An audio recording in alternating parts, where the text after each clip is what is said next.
Hello, कैसे हैं आप लोग। उम्मीद है अच्छे होंगे। देखिए, आज हम लोग अपने न्यू चैप्टर की ओर चल रहे हैं। कल कल जो है हर्ट का लास्ट क्लास था जो ख़त्म हो चुका है, ठीक है। और बायोलॉजी में मैंने 2 चैप्टर ख़त्म करा दिए। बहुत ही अच्छे से दोनों चैप्टर ख़त्म कराए हैं। जिन्होंने भी नहीं देखा है वो जाके मेरे क्लास को देख लेंगे, ठीक है। पहला चैप्टर तो मैंने कोशिका पढ़ा रखा है, उसके बाद दूसरा चैप्टर ह्यूमन हार्ट, मानव हृदय पढ़ा रखा है, ठीक है। आज तीसरा चैप्टर शुरू हो रहा है, ब्लड, ठीक है। हमने सर्कुलेटरी सिस्टम के बारे में पढ़ा था। जब मैंने ह्यूमन हार्ट शुरू किया था, हार्ट पढ़ाना शुरू किया था, तब उसमें मैंने बताया था कि सर्कुलेटरी ऑर्गन कौन कौन से होते हैं, सर्कुलेटरी ऑर्गन कौन कौन से होते हैं। तो आइए थोड़ा सा उसको रिवाइज कर लेते हैं कि सर्कुलेटरी ऑर्गन में क्या होता है। और मैं रुधिर जब ब्लड पढ़ा रही हूँ तो सर्कुलेटरी ऑर्गन की बात क्यों कर रही हूँ, अभी आप लोग को पता चलेगा। पहले आप लोग देख लीजिए, ठीक है। देखिए, सर्कुलेटरी ऑर्गन क्या होता है। सर्कुलेटरी ऑर्गन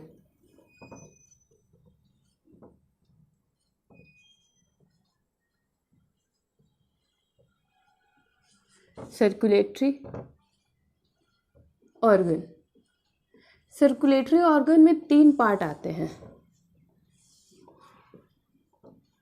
हमें 3 चीज़ें पढ़नी होती है सर्कुलेटरी ऑर्गन में, हमें 3 चीज़ें पढ़नी होती है। सर्कुलेटरी ऑर्गन या सिस्टम बोल लीजिए, ठीक है। हमें 3 चीज़ें पढ़नी होती है। एक तो पढ़ना होता है हार्ट, दूसरा पढ़ना होता है ब्लड वेसल्स,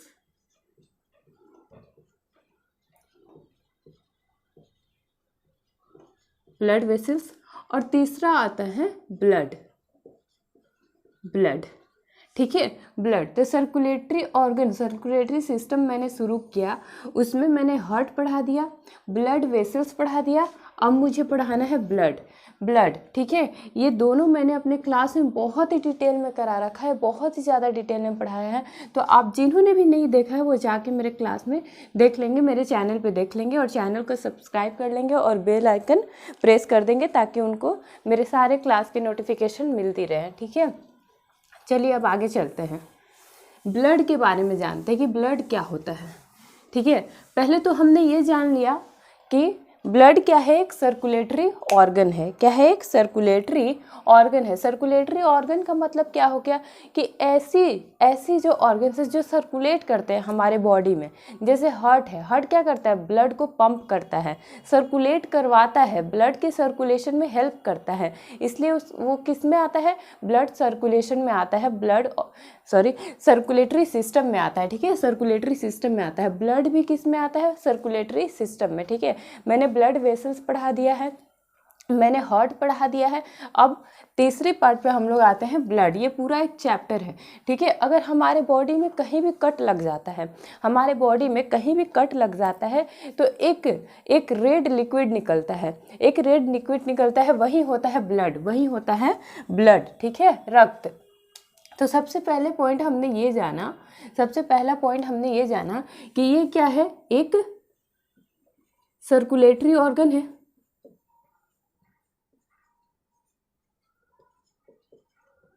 सर्कुलेटरी ऑर्गन के हिस्से आता है, सर्कुलेटरी ऑर्गन है। दूसरा हम जानेंगे कि इसके स्टडी को क्या बोलते हैं। ब्लड के सर्कुलेटरी सिस्टम जो होते हैं उसके स्टडी को क्या बोलते हैं, ये बताइए। मैंने पिछले क्लास में बताया है सर्कुलेटरी ऑर्गन और सिस्टम के बारे में स्टडी किया होता है, उस स्टडी को क्या कहते हैं, बताइए आप लोग। तब मैं बताऊंगी कि ब्लड के स्टडी को क्या बोलते हैं। स्टडी,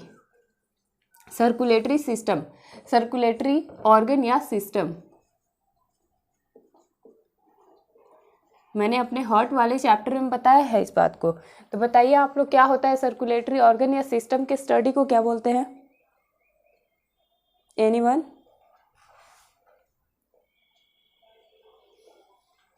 इसको बोलते हैं एंजियोलॉजी। क्या बोलते हैं? जिन्होंने मेरा पिछला क्लास देखा होगा उनको पता होगा, एंजियोलॉजी,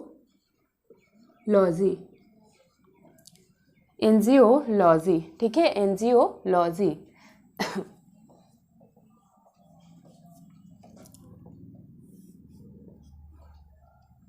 देखिए, अब ब्लड के स्टडी को क्या बोलते हैं? ब्लड के स्टडी को क्या बोलते हैं?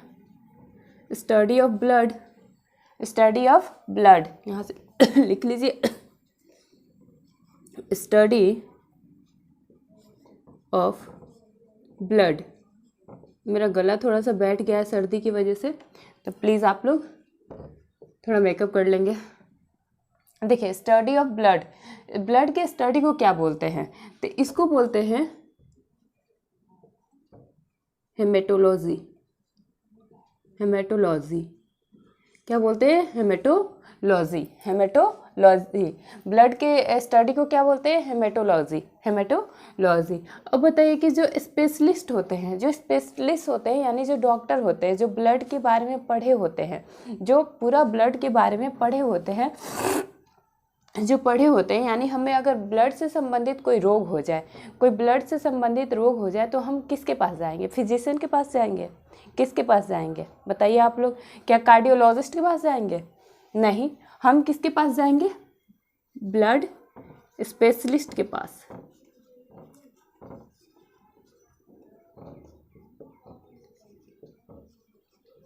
Blood specialist.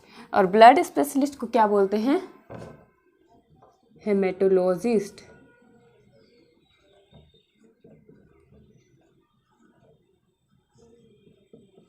ठीक है, हेमेटोलॉजिस्ट। हेमेटोलॉजिस्ट। जल्दी से आप लोग स्क्रीनशॉट लीजिए, आगे चलते हैं।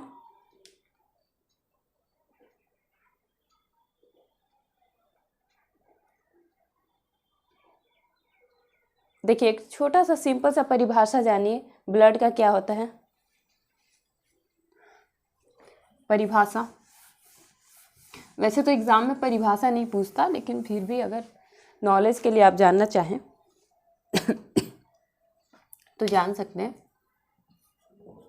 परिभाषा, परिभाषा लिखेंगे,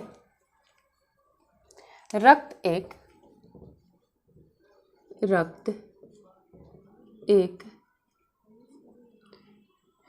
संयोजी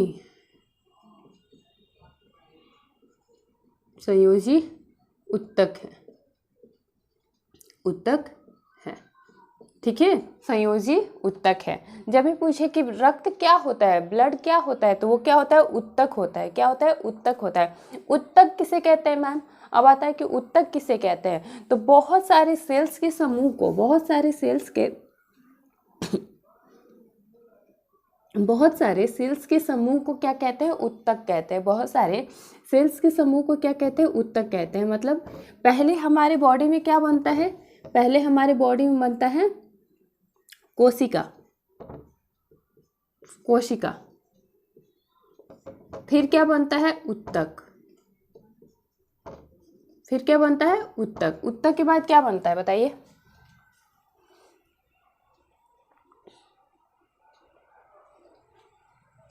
अंग बनते हैं। ठीक है, अंग के बाद क्या बनता है? अंग तंत्र बनता है। अंग तंत्र, उसके बाद शरीर। ठीक है, ठीक है। तो जब बहुत सारे कोशिका मिलते हैं ना, तो उत्तक बनता है। बहुत सारे कोशिका जब आपस में मिलते हैं तो उत्तक बनता है। अब समझ में आया कि उत्तक क्या होता है? समझ में आया होगा। ठीक है, देखिए, संयोजी उत्तक क्या होता है? संयोजी का मतलब होता है कनेक्टिव टिश्यू।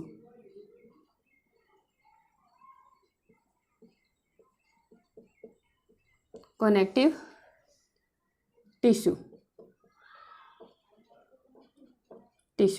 ठीक है, एक संयोजी उत्तक है। कनेक्टिव टिश्यू मतलब एक दूसरे से कनेक्ट करता है, ब्लड एक दूसरे से कनेक्ट करता है। ठीक है, रक्त एक संयोजी उत्तक है। ठीक है, रक्त एक संयोजी उत्तक है। और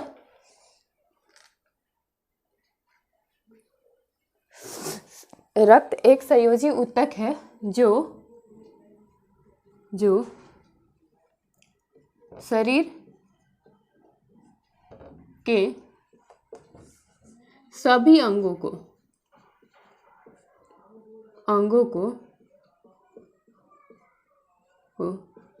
आपस में जोड़ता है,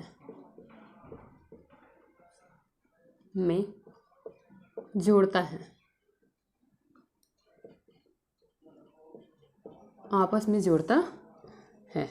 और क्या करता है ये, एक एक अंगों से दूसरे अंगों में क्या ले जाता है, ऑक्सीजन का फॉर्मेशन करता है। और क्या करता है, ऑक्सीजन का फॉर्मेशन करता है।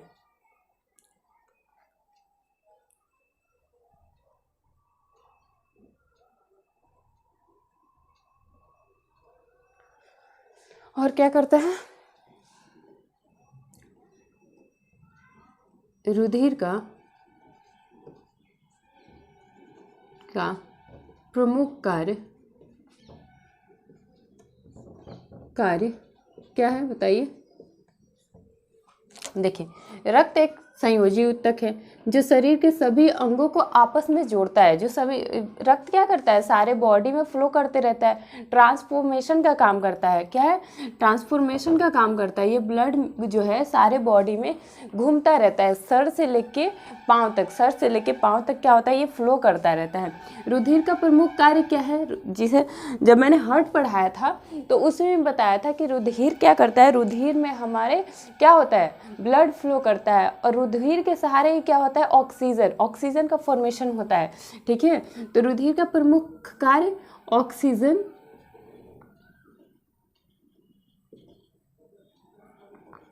ऑक्सीजन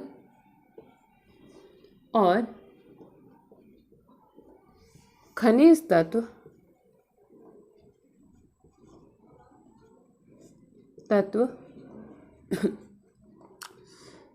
और विटामिन्स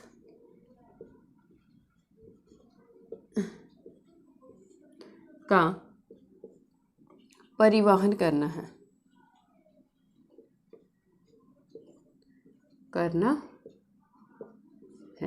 ये एक सिंपल सा परिभाषा है। ठीक है, वैसे एग्जाम में परिभाषा तो आता नहीं है, लेकिन आप लोग लिख लीजिए। ठीक है, जल्दी से नोट कीजिए, फिर आगे चलते हैं।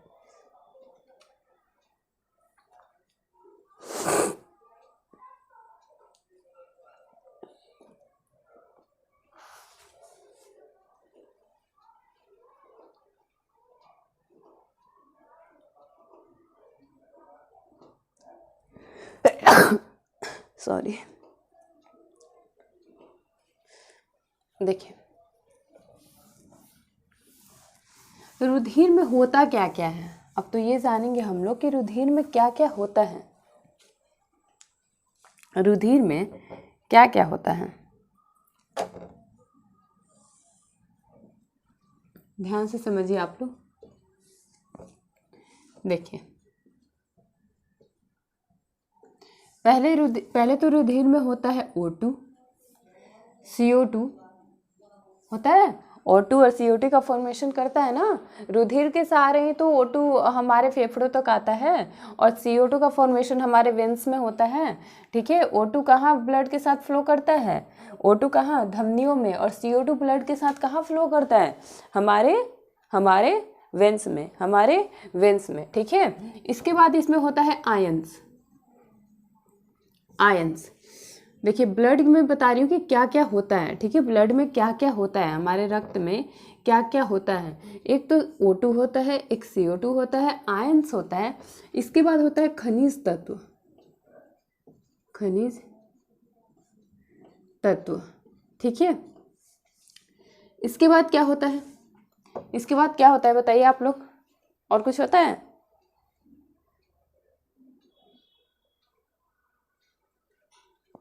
O2 होता है, CO2 होता है, आयंस होता है, खनिज तत्व होता है, और होता है हार्मोन्स का भी फ्लो करवाता है ये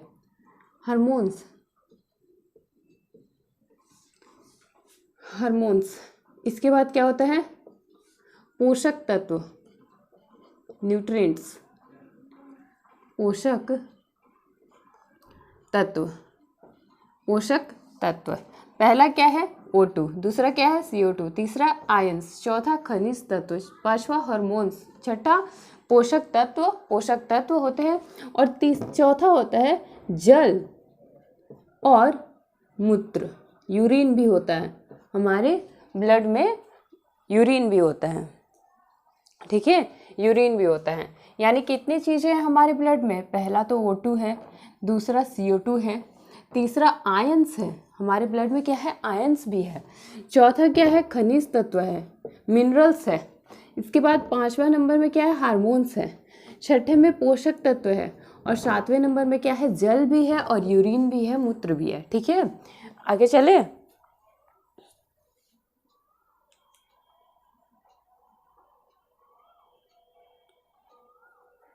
देखिए, इसके बाद आता है, क्वेश्चन बनता है कि रुधिर जो है वो कैसा अंग है, किस प्रकार का अंग है, रुधिर किस प्रकार का अंग है। तो ये क्या है, एक मीजोडर्मल अंग है। रुधिर एक मीजोडर्मल अंग है। रुधिर एक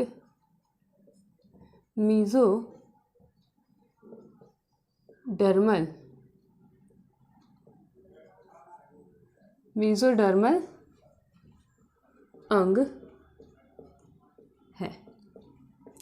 अब सवाल आता है कि मैम मीजोडर्मल का मतलब क्या होता है, मीजोडर्मल का मतलब क्या होता है, मीजोडर्मल का मतलब क्या होता है। रुधिर एक मीजोडर्मल अंग है, यानी मीजोडर्मल का अंग मतलब क्या होता है मैम, मीजोडर्मल का मतलब क्या होता है। तो देखिए, जब बच्चे का फॉर्मेशन होता है माँ के पेट में जब बच्चा आता है, माँ के पेट में जब बच्चा आता है तो सबसे पहले बॉडी के 3 लेयर बनते हैं। सबसे पहले बच्चे के बॉडी के 3 लेयर बनते हैं। ठीक है, सिर्फ 3 लेयर बनते हैं। उस वक्त क्या होता है, अंग बने नहीं होते हैं। उस वक्त बच्चे का अंग नहीं बना होता है, सिर्फ 3 लेयर बने होते हैं। 3 लेयर बने होते हैं। कब एम्ब्रियोनिक स्टेज में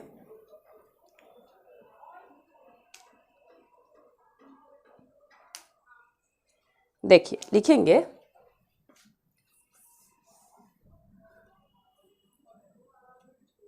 जब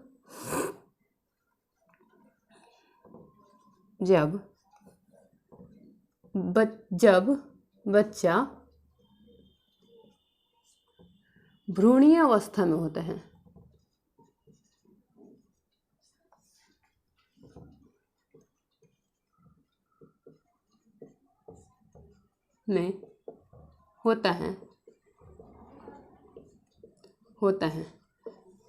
भ्रूणीय अवस्था मतलब एम्ब्रियोनिक स्टेज। भ्रूणीय अवस्था मतलब क्या होता है, भ्रूणीय अवस्था मतलब क्या होता है, एम्ब्रियोनिक स्टेज।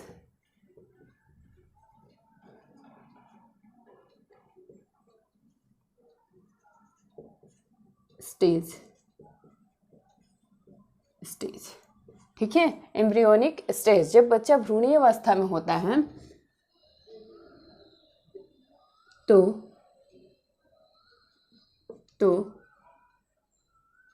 3 लेयर बनता है,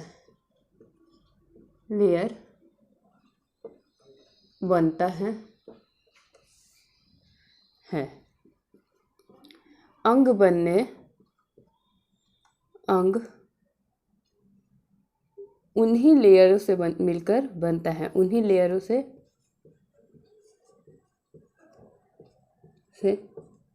बनता है।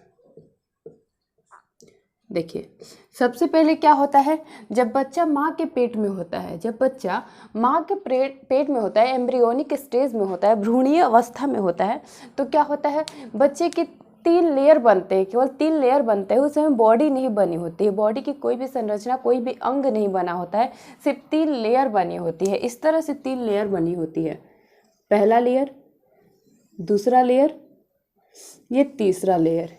ठीक है, ये क्या है, बच्चा एम्ब्रियोनिक स्टेज में है, भ्रूणीय अवस्था में है। इस वक्त क्या है, इस वक्त इसका कोई भी अंग नहीं बना है, ये क्या होता है, ये इनर लेयर होता है, ये मिड वाला लेयर है और ये आउटर लेयर होता है। ठीक है, ये क्या है, ये जो होता है इनर लेयर होता है, ये मिड होता है और ये आउटर लेयर होता है। ठीक है, इसी तरह से 3 लेयर बने होते हैं बच्चे में। आप लोग स्क्रीनशॉट लीजिए, फिर इसको और डिटेल में बता रही हूँ।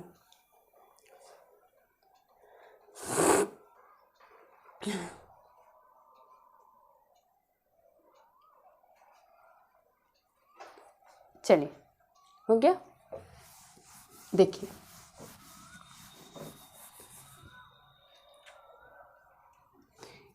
ये है बच्चे का 3 लेयर।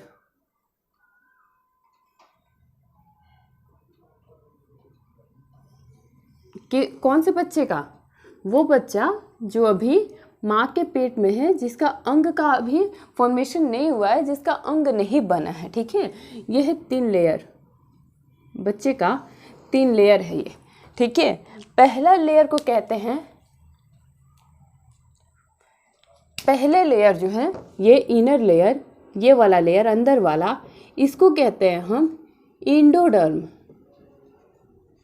इंडोडर्म, इंडोडर्म या इंडोडर्मिस, इंडोडर्मिस,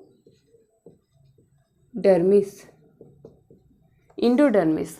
ठीक है, और जो ये बीच वाला लेयर है, जो दूसरा लेयर है बीच वाला, ये बीच वाला जो लेयर है, बीच वाला जो लेयर है, इसको क्या कहते हैं? बीच वाले लेयर को कहते हैं मीजोडर्म।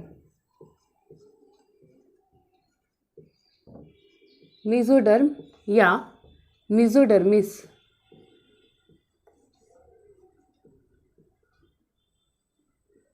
मीजोडर्मिस। ठीक है, और तीसरा जो लेयर होता है, जो तीसरा लेयर है, ये लास्ट वाला आउटर लेयर। ठीक है, ये इनर लेयर है, ये मिड लेयर है, और ये आउटर लेयर। आउटर लेयर को क्या बोलते हैं? बताइए आप लोग, आउटर लेयर को क्या बोलते हैं? आउटर लेयर को बोलते हैं एक्टोडर्म। एक्टोडर्म, एक्टोडर्म, एक्टोडर्म या एक्टोडर्मिस, एक्टोडर्मिस। ठीक है, पहला लेयर को क्या बोलते हैं हम? इंडोडर्म या इंडोडर्मिस। सेकंड लेयर जो बीच वाला लेयर है, ये कब का है? ये कब का मैं बता रही हूँ, जब बच्चा माँ के पेट में है, शुरुआती दौर में है, यानी बच्चे का अभी तक अंग नहीं बना हुआ है, कोई भी अंग नहीं बना है, यानी बच्चा जो है अभी एम्ब्रियोनिक स्टेज में है, अभी भ्रूणीय अवस्था में है। ठीक है, तो बच्चे में क्या बनता है? सबसे पहले 3 लेयर बनते हैं। माँ के पेट में जब बच्चा आता है तो सबसे पहले क्या होता है? 3 लेयर बनता है, और इसी लेयर से, इन्हीं 3 लेयर से क्या बनता है? ऑर्गन्स बनने स्टार्ट होते हैं, ऑर्गन्स बनते हैं। सबसे पहले क्या बनता है? ये 3 लेयर ही बनते हैं। सबसे पहला लेयर बनता है इंडोडर्म, दूसरा बनता है मीजोडर्म, और तीसरा बनता है एक्टोडर्म। पहला बनता है, ध्यान से आप लोग सुनिए प्लीज़, देखिए, पहला है इंडोडर्म, दूसरा मीजोडर्म, और तीसरा है एक्टोडर्म। एक्टोडर्म। अब ये सवाल आता है कि मैम ये बताइए कि इन तीनों लेयर से कौन कौन से अंग बनते हैं? इन तीनों लेयर से आखिर कौन कौन से अंग बनते हैं? स्टोमक किससे बनता है? लीवर किससे बनता है? पेनक्रियाज किससे बनता है? हमारा जो कार्डियक मसल्स है, यानी हार्ट है, वो किससे बनता है? हमारा जो ये आउटर लेयर है, जो हमारा ये आउटर लेयर है जो दिख रहा है, आउटर पार्ट जो है, वो हमारा जो चमड़ी है, वो किससे बना है? ये बताइए। हाँ, पहले तो 3 लेयर बना, लेकिन आखिर इन सारे लेयरों से कौन कौन सा अंग बना? बच्चे में इन सारे लेयरों से कौन कौन से अंग बने, ये बताइए। ठीक है, तो देखिए, इंडोडर्म से क्या बनता है? इंडोडर्म से बनता है इंडोडर्म से बनता है स्टोमक, पेट, जिसको हम बोलते हैं, जिसको हम अमाशय बोलते हैं, अमाशय। और क्या बोलते हैं? जिसको हम जठर भी बोलते हैं। पेट को देखिए इतने नामों से जानते हैं, पेट, अमाशय, जठर। ठीक है, पेट बनता है। उसके बाद क्या बनता है? लीवर भी बनता है। किससे? इंडोडर्मिस से। अभी मिटाऊं मैं? मिटा के बताऊं?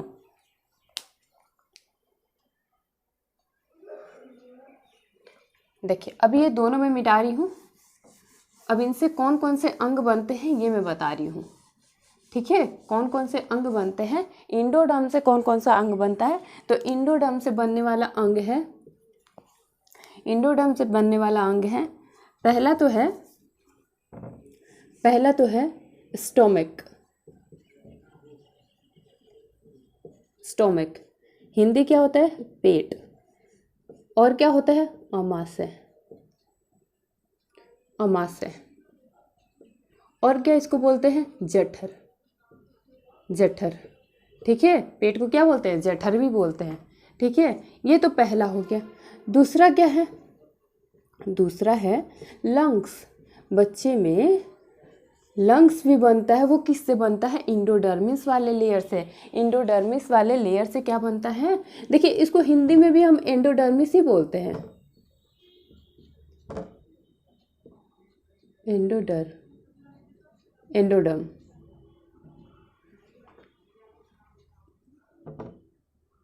एंडोडर्म, ठीक है। लंग्स बनता है। दूसरा है लंग्स मतलब फेफड़ा, फेफड़ा, ठीक है। तीसरा क्या बनता है इसी से? लीवर। लीवर भी किससे बनता है? इंडोडर्मिस वाले लेयर से। लीवर यानी यकृत, यकृत।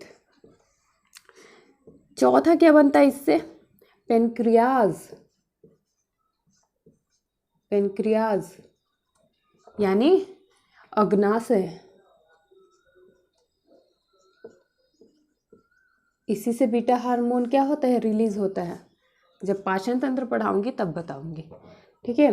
पेनक्रियाज। इसके बाद क्या होता है? Stomach, lungs, liver, pancreas. हाँ, और देखिए intestine, small small and large. Large intestine, टाइन मतलब बड़ी, छोटी एवं बड़ी आंत। छोटी एवं बड़ी आंत। हमारी आंतें भी इससे बनती हैं, ठीक है। 5 हो गया। छठा में देखिए, छठे में थाइमस ग्लैंड। थाइमस ग्लैंड भी इसी से बनता है। Thymus gland, thymus gland. Thymus gland भी इसी वाले परत से बनता है, ठीक है। थाइमस ग्लैंड भी इसी वाले परत से बनता है। और एक लास्ट लिखेंगे thyroid gland. Thyroid gland 7 number में आप लोग लिखेंगे थायराइड ग्लैंड। देखिए बहुत ही डिटेल में मैं बता रही हूँ, बहुत ही ज़्यादा डिटेल में सारी चीज़ें मैं बता रही हूँ, ताकि अब क्वेश्चन कहीं से भी आए तो आप लोग के एग्ज़ाम में ना छूटे, ठीक है। वनडे एग्ज़ाम के लिए ये चैप्टर बहुत ही इंपॉर्टेंट है, तो प्लीज़ आप लोग ध्यान लगा के पढ़िए, ठीक है। देखिए इंडोडर्मिस वाले जो लेयर होते हैं उससे कौन कौन से अंग बनते हैं बच्चों में? एक तो बनता है stomach, lungs, liver, pancreas, small and large intestine और थाइमस ग्लैंड और थायराइड ग्लैंड। Thyroid gland. देखिए थायराइड ग्लैंड, ग्लैंड क्या होता है? ग्लैंड आखिर होता क्या है मैम? ग्लैंड क्या होता है? तो देखिए हमारे बॉडी में जो भी अंग है वो हार्मोन बनाए, जो भी चीज़ हार्मोन बनाती है वो क्या होते हैं? ग्लैंड होते हैं, ठीक है। हार्मोन बनाए, ठीक है। देखिए इंडोडर्मिस से समझ में आया कौन कौन से अंग बनते हैं बच्चों में, ठीक है। मैंने क्या कहा कि जब भी बच्चा माँ के पेट में आता है, जब बच्चा माँ के पेट में आता है तो उसी वक्त उसके सारे अंग नहीं बन जाते हैं। सबसे पहले 3 लेयर बनते हैं।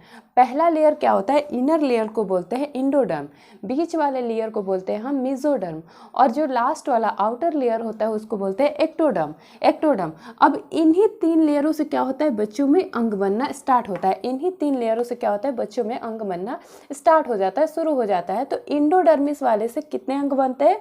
ये देखिए स्टोमक भी बनता है, लंग्स भी बनता है, लीवर भी बनता है, पेनक्रियाज भी बनता है, स्मॉल एंड लार्ज इंटेस्टाइन भी बनता है, thymus gland and thyroid gland भी बनता है। Thymus gland and thyroid gland भी बनता है। देखिए गला बैठ गया है मेरा सर्दी की वजह से, तो आप लोग थोड़ा मैनेज करेंगे, ठीक है। इतने सारे जो ऑर्गन है, इतने सारे जो अंग है वो किससे बनते हैं? इंडोडर्मिस से। आइए अब पढ़ते हैं। देखिए ब्लड किससे बना है? मेसोडर्मल अंग है। मेसोडर्मल अंग है यानी मेसोडर्म से बना है, ये बीच वाले लेयर से बना है। किससे बना है? बीच वाले लेयर से बना है। अब दूसरा देखते हैं हम लोग। ये तो हो गया पहला, ये तो हो गया पहला। अब दूसरा क्या है? ये वाला क्या है? दूसरा है मेसोडर्म।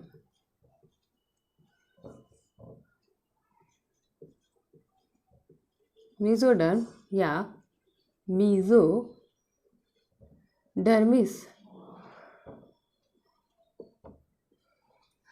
इससे पहले वाली क्लास जिन्होंने भी नहीं देखा वो जाके मेरे चैनल पे देख लेंगे, ठीक है।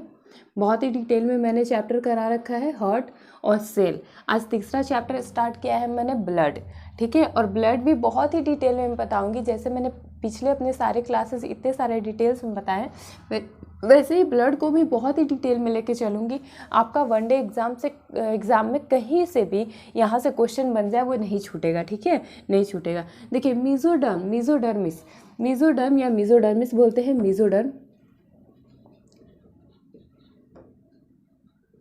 मेसोडर्म। देखिए इससे कौन कौन से अंग बनते हैं, मेसोडर्म से कौन कौन से अंग बनते हैं, मेसोडर्म से कौन कौन से अंग बनते हैं, मेसोडर्म से कौन कौन से अंग बनते हैं। देखिए पहला तो बनता है कार्डियक मसल्स, कार्डियक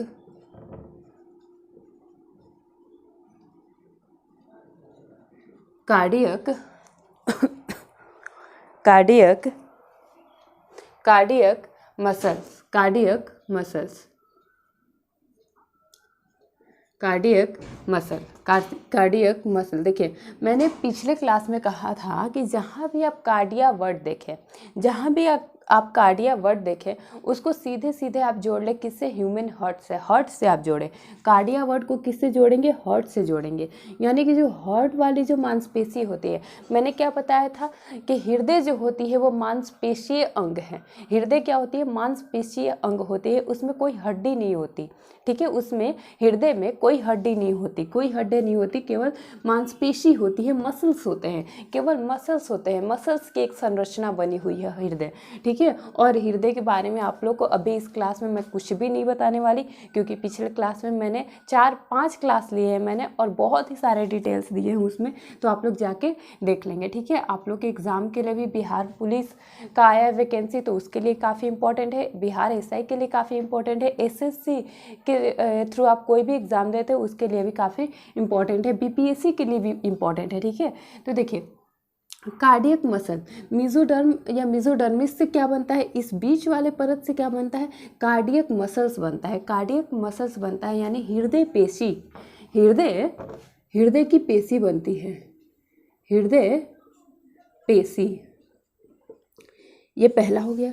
दूसरा बनता है ब्लड, जो मैंने अपने ऊपर वाले एक लाइन में लिख दिया है। मैं चाहती तो एक लाइन में लिख के मैं आगे बढ़ सकती थी, इस लाइन को लिख के मैं आगे बढ़ सकती थी, लेकिन बहुत सारे बच्चों को मेरा ये मोटिव है कि आप लोगों को वन लाइनर पढ़ाना मोटिव नहीं है कि हाँ जल्दी जल्दी से क्लास ख़त्म करो, जल्दी जल्दी से 20 मिनट में पढ़ा के जल्दी से सारा चैप्टर 20 मिनट में करके और चले जाओ। नहीं, मेरा मकसद ये है कि मैं हर चीज़ को डिटेल में लेके चलूँ, ताकि कहीं से भी क्वेश्चन बने आप लोग का ना छूटे, ठीक है, आप लोग का क्वेश्चन ना छूटे। देखिए मेसोडर्मल, मैंने क्या लिखा, एक लाइन लिख के मैं जा सकती थी, लेकिन उसके लिए मैंने इतने सारे डिटेल्स दिए, ये सारे परत के बारे में बताया, किससे कौन सा अंग बनता है वो मैं बता रही हूँ, ठीक है। तो मेसोडर्म से क्या बनता है, ब्लड बनता है।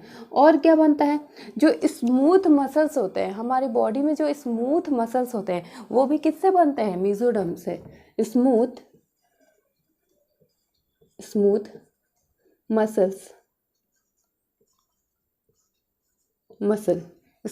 मसल, ठीक है। अब लास्ट बचता है एक्टोडर्म, जल्दी से आप लोग नोट कीजिए।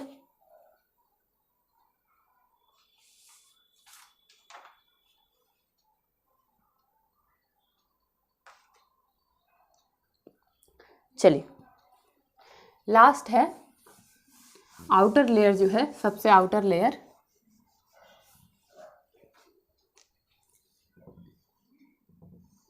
ये जो आउटर लेयर है एक्टोडर्म का है।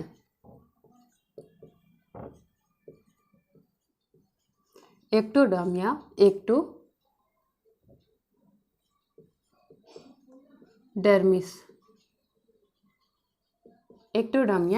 एक्टोडर्मिस, इससे क्या बनता है बताइए आप लोग।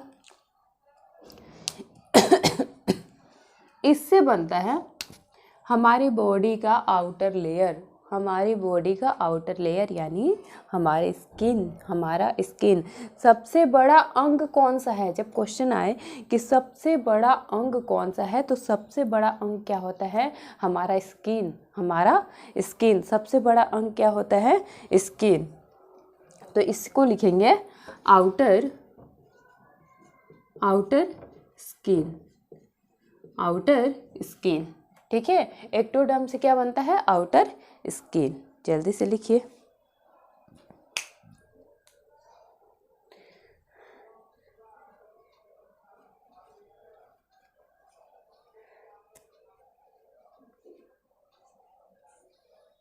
चलिए आगे चलिए,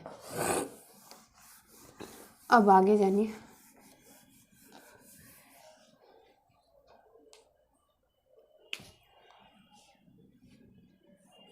देखिए, हमारे बॉडी के पूरे वेट का, हमारे बॉडी के पूरे वेट का 7% क्या होता है? ब्लड होता है। यानी बॉडी वेट का 7% क्या होता है? ब्लड होता है।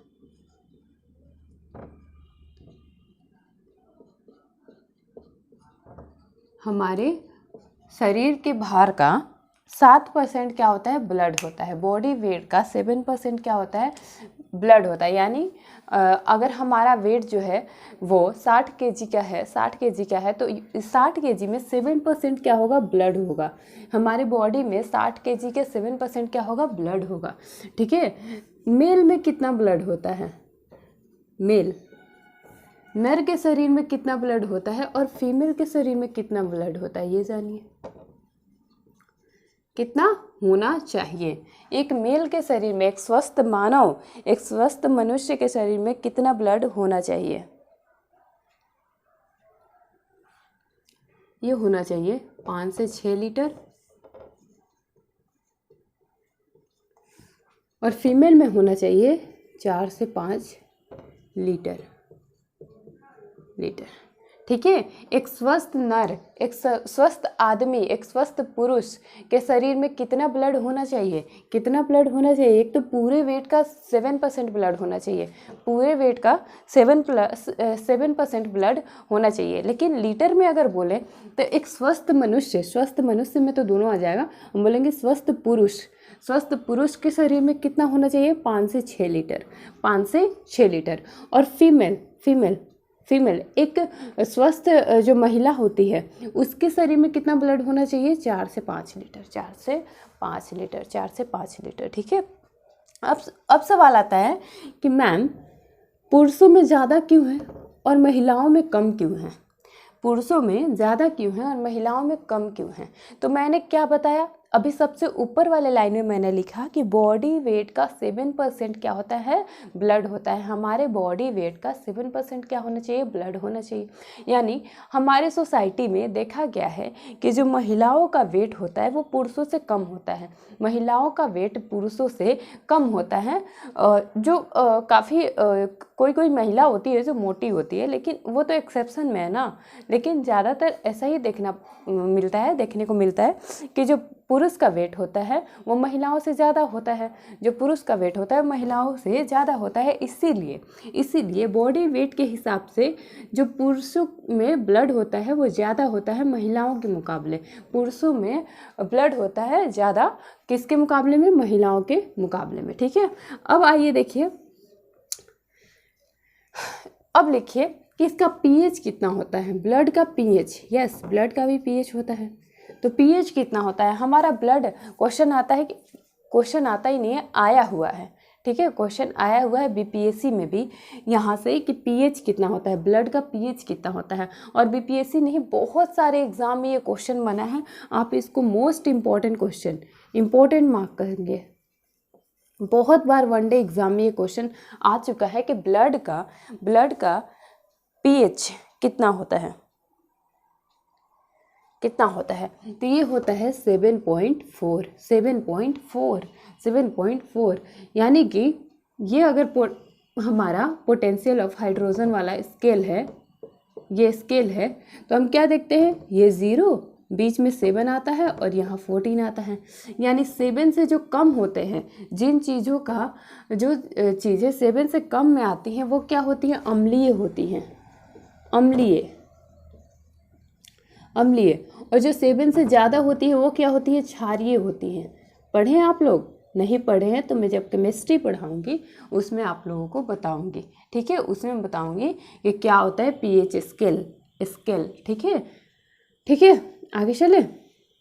देखिए, तो ये देखिए यहाँ पे 7 से कम है और ये 7 से ज़्यादा है। ये देखिए ये क्या है, 7.4 है, यानी 7 से ज़्यादा है। और 7 से जब ज़्यादा होगा तो क्या होता है विलयन, क्षारीय होता है। क्षारीय यानी बेसिक नेचर का होता है। हमारा ब्लड जो होता है वो बेसिक नेचर का होता है। बेसिक, एसिडिक नेचर का नहीं होता है, बेसिक नेचर का होता है, क्षारीय होता है। ठीक है, नोट करते जाइए आप लोग।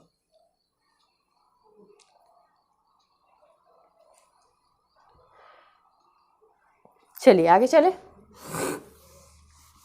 अब देखिए, ब्लड जो होता है वो क्या होता है, कोलाइडी विलियन होता है।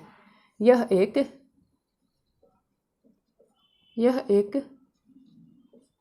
अभी मैं केवल इंट्रो दे रही हूँ ब्लड के बारे में, अब तक इंट्रो ही चल रहा है केवल।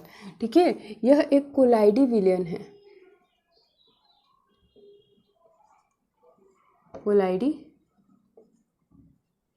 विलियन है। बायोलॉजी के मैं सारा चैप्टर कराऊंगी यहाँ पे। ठीक है, तो जिन्हें भी मेरी मेहनत पसंद आ रही हो प्लीज़ मेरे साथ जुड़े। जिनको भी लग रहा है कि हाँ मेरे क्लास से उनको कोई फ़ायदा हो रहा है, कुछ सीखने को मिल रहा है, तो प्लीज़ आप लोग मेरे चैनल को सब्सक्राइब कर ले। ठीक है, यह एक कोलाइडी विलियन है। अब सवाल आता है कि कोलाइडी का मतलब क्या होता है। कोलाइडी का मतलब आखिर होता क्या है, कोलाइडी का मतलब होता क्या है ये बताइए। आपने तो बता दिया कि यह एक कोलाइडी विलियन है। ठीक है, हम रट्टा भी लगा लेंगे, हम रट्टा लगाने में माहिर है, हम रट्टा भी लगा लेंगे कि रुधिर क्या होता है, कोलाइडी विलियन होता है। रुधिर एक कोलाइडी विलियन होता है। लेकिन कोलाइडी विलियन का मतलब क्या है, कोलाइडी विलियन का मतलब आखिर होता क्या है, क्या होता है? कमेंट कीजिए जिसको पता है।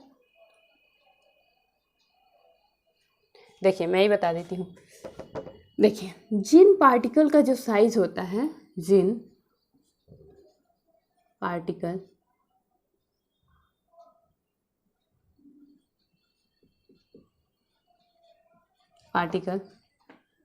यानी कण, जिन पार्टिकल का साइज यानी आकार कितना से कितना,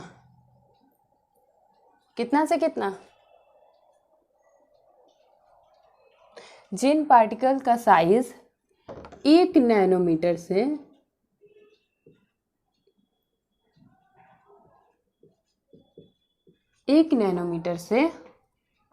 100 नैनोमीटर के बीच होता है,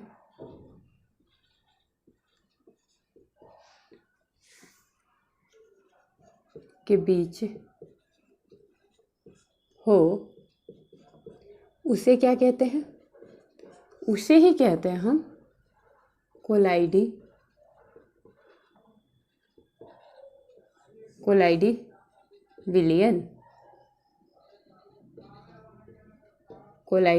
विलियन। क्या कहते हैं उसको, कोलाइडी विलियन या कोलाइडी कण। ठीक है, रुधिर क्या होता है, कोलाइडी विलियन होता है। कोलाइडी विलियन से क्या तात्पर्य है कि कोलाइडी विलियन हम उसे कहते हैं कि जिन पार्टिकल का साइज जो होता है वो 1 नैनोमीटर से 100 नैनोमीटर के बीच होता है, उसे हम क्या कहते हैं, कोलाइडी विलियन। हो गया।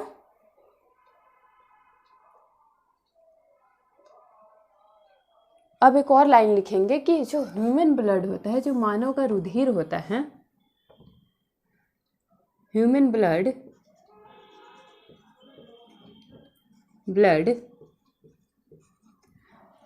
एल्कलाइन नेचर का होता है।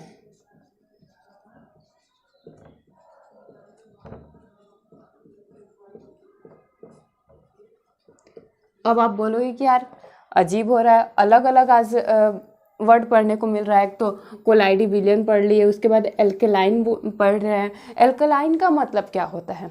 एक तो यहाँ पे कोलाइडी विलेन मैंने पढ़ा दिया, चलिए कोलाइडी विलेन के बारे में मैंने बता दिया। अब यहाँ पे एल्केलाइन का मतलब क्या होता है? किसी भी चीज़ को हम एल्केलाइन कब कहते हैं? किसी भी चीज़ को हम एल्केलाइन कब कहते हैं? तो सुनिए, एल्केलाइन का मतलब होता है कि जो चीज़ें, ध्यान से सुनिए, वो चीज़ है जो पानी के साथ सोलोबल हो जाए। वो चीज़ है जो पानी के साथ सोलोबल हो जाए। क्या हमारा ब्लड पानी में सोलोबल नहीं हो जाता है? हो जाता है, बिल्कुल हो जाता है। यानी वो चीज़ है जो पानी में घुल जाए। सिंपली भाषा में अगर मैं बोलूँ, सिंपली वे में बोलूँ, तो वो चीज़ है जो पानी में घुल जाए, जो पानी में सोलोबल हो जाए, घुल जाए। यानी जो ह्यूमन ब्लड होता है वो क्या होता है? पानी में घुल जाता है, घुल जाता है ना। तो यानी ह्यूमन ब्लड क्या है? एल्कलाइन नेचर का होता है। यानी एल्कलाइन का मतलब क्या हो गया? Soluble in water, soluble in water, ठीक है, सोलोबल इन वाटर।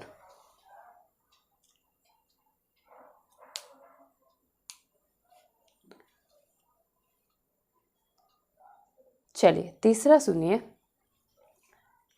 तीसरा कि ह्यूमन ब्लड जो होता है, ह्यूमन ब्लड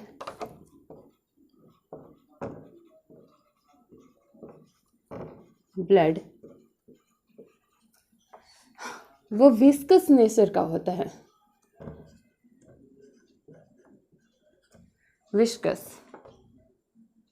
विस्कस का मतलब होता है चिपचिपा,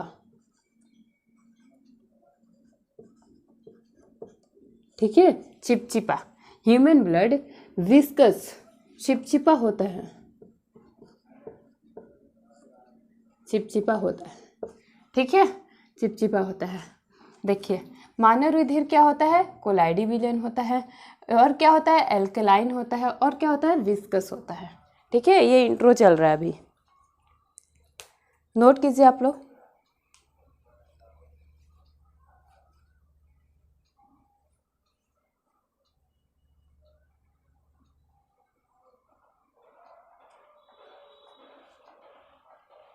चलिए अब आगे चलिए।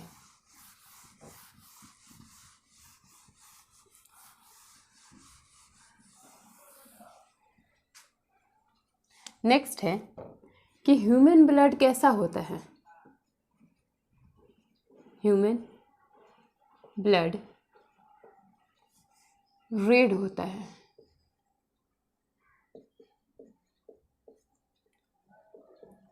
किस कारण रेड होता है? हेमोग्लोबिन के कारण।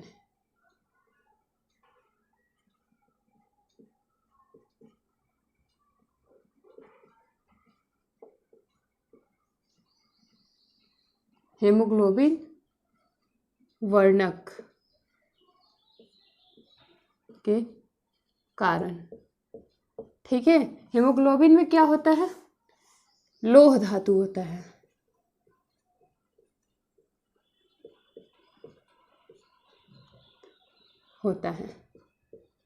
ठीक है। हेमोग्लोबिन में क्या होता है? लोह धातु होता है, ठीक है। हेमोग्लोबिन, हमारा जो ब्लड होता है वो रेड क्यों होता है? हेमोग्लोबिन वर्णक के कारण होता है। और हेमोग्लोबिन में क्या होता है? लोह धातु होता है। क्या होता है? लोह धातु होता है,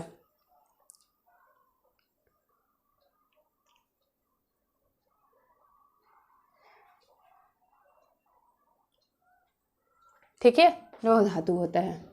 ठीक है, आप लोगों ने नोट कर लिया। चलिए आज के लिए इतना रहने देते हैं, फिर कल अगले क्लास में चलेंगे।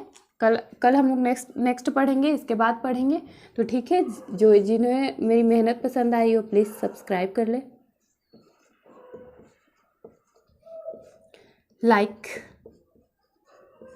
And share and comment.